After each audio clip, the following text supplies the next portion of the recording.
Саламатсызбы? Регионда Абалким автордық программасы.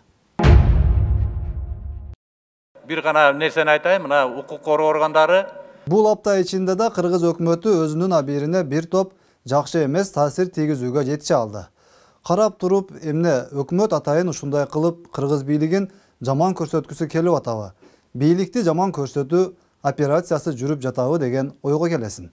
Атың өчкүр коронавирус бул ирет Кыргыз өкмөтүнө өзүбүздүн эле Кыргызстандын күч түзүмдөрүнүн үстүнөн мындайча айтканда шылдыңдоого себеп болду. Премьер-министр парламентке барып аткарган жана аткарып жаткан иштери тууралуу отчет берип жатып, өзгөчө абал шартында иштеп жаткан күч органдарынын кызматкерлери мыйзам чегинде төлөнүп берилиши керек болуп жаткан кошумча акчадан баш тартып жатышканын жар салды. Ошол айлыктан биз ушундай мамлекетке оорчулук болуп атса, бюджетибизге оорчулук болуп атса, ошону биз албай эле коелу деген өзлөрүнүн демилгеси менен келип атышат. Бул да жакшы нерсе да. Значит, түшүнүп атат, ошо бюджетти топтоо бир эле ошол өкмөттүн иши эмес, бул жалпы элдин иши экенин түшүнүп атат да. Биз деле ошондой мамиле кылышыбыз керек деген ойдомун мен. Социалдык тармактарда премьер-министрдин бул сөзү негативдин көбөйүшүн эле эмес, өкмөттү ашатып сөгүүнүн да эселеп арбышын шарттады. Туура, абалким айрым бир милиция кызматкерлери шарты туура келип, өкмөт элдин эсебинен бериши керек болгон бул акчадан баш тартып жаткан болушу мүмкүн. Бирок милициянын баары эле бай болуп, миллиондорду айландырып, спикер айткан Франкфурт жана Майами шаарларына барып, айланып эс алып, жыргап жашап жаткан жери жок да. Тааныш тартип сакчылары менен бул маселе тууралуу сүйлөшүп көрсөңүз, алар сизге да мени айтты дебегин го деп туруп, премьер-министрди катуу бир уят сөз менен сөгүп, кыскасы, менин акчамды берсин, менин балдарым ачка отурат. Үйгө дээрлик бир айдан бери бара элекмин.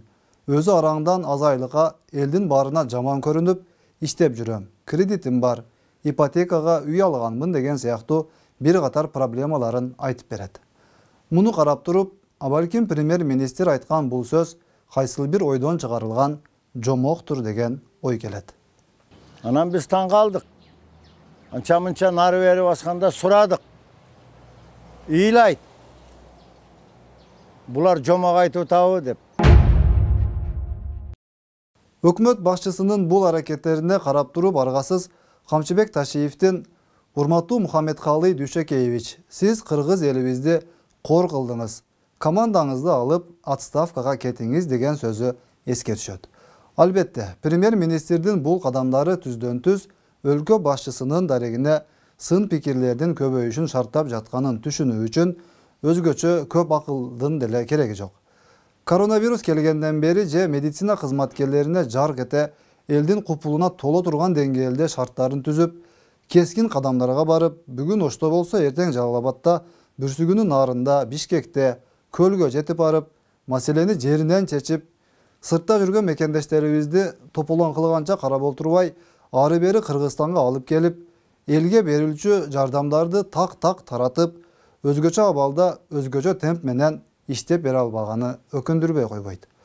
Анан эми бүгүн келип милицияга акча бергиси келбей эле бир нерселерди сүйлөп отурганы кимге жаксын? Урматтуу премьер-министр, сиз билесизби? Дежурстводон чыгып туруп, таксичилик кылган сотрудниктер бар. 4-5 балдары бар, сотрудниктер бар. 4-төн, 2-ден, 1-ден баласы бар, күйөөсү жок сотрудницалар бар. Бул эмне дегендик? Эми милиция кызматкерлери тууралуу бир-эки ооз сөз. Туура, милиция кызматкерлеринин баары эле сизге жага бербейт. Бул чындык. Абалким премьер-министр туура кылат. Буларга 1 сом да бербеш керек. Андан көрө медиктерге берсин деп ичиңизден сүйүнүп отурган болушуңуз да мүмкүн. Бирок карап көрсөңүз, милицияда иштеген жигиттердин баары эле сиз айткандай жаман, арамкор, паракор, зыянкеч эмес. Баары эле эптеп бир жолун таап, карапайым элдин чөнтөгүндөгү акыркы тыйынын алып алсам деп ойлобойт. Милициянын баары эле посттордо туруп, сизден акча алган жок да. Тартип сакчысынын баары эле үстүндөгү формасына ишенип, оюна келгенди кылып, асмандан сүйлөп, сиздин арыңызга тиип, каныңызды кайнатпайт да. Милиционерлердин арасында патриот жигиттер четтен чыгат.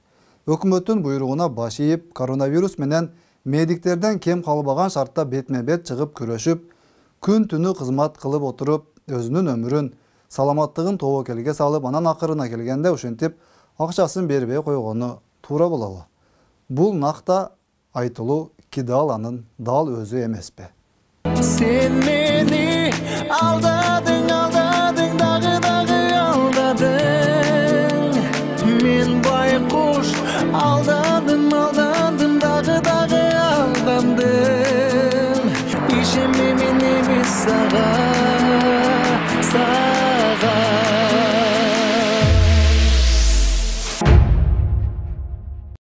Бюджетке оор болуп жаткан чакта айлыктарынан, чыгымдарынан баш тартуу эстафетасын өзү дал ошол жогорку бийликтегилер баштап берсе туура болчудай. Неге дегенде казынадан эң көп каражат ошол жогору жактагыларга коротулат эмеспи? Анан мынтип өзүнүн мамлекеттин кызыкчылыгына күч катары колдонуп келген күч түзүмдөрүнө мындай мамиле кылганы чоң жаңылыштык эмей эмне? Революция болобу, митинг болобу, табият кырсыктары болобу, биринчи кезекте дал ушул күч түзүмдөрү, медицина кызматкерлери, аскерлер алдыга чыгарылып, ар кандай шартта калтырылат го. Анан артынан күнөө коюлуп, кээ бирлери камалып, буйрук берген, күч түзүмдөрүн пайдаланып максатына жеткендер жыргал жашоосун улантып жүрө берерин да көрдүк го. А балким жок дегенде бул ирет. Мамлекеттин күчү болгон бул тармактагылардын акчасын эч кандай саясаты жок эле колдоруна берип, ыраазычылык билдирип коербуз. Акыры эртең да күн бар. Эртең да күч түзүмдөрүндө кимдир бирөө иштеши керек. Кимдир бирөө коомдук тартипти камсыз кылышы керек эмеспи? Эртең анан баары өкмөттүн өзүнө жараша мамиле кылып, массалык түрдө ишин таштап, кой, андан көрө бала чакамды дыйканчылык кылып эле же миграцияга чыгып эле багайын. Буларга ишенич жок. Өздөрүнүн курсагы тоюп, байлыгы ачса болду. Биз буларга жөн гана бийлигин кармап туруп бергенге гана керек экенбиз да деп кетип калып жүрбөсүн. Саламатта калыңыз.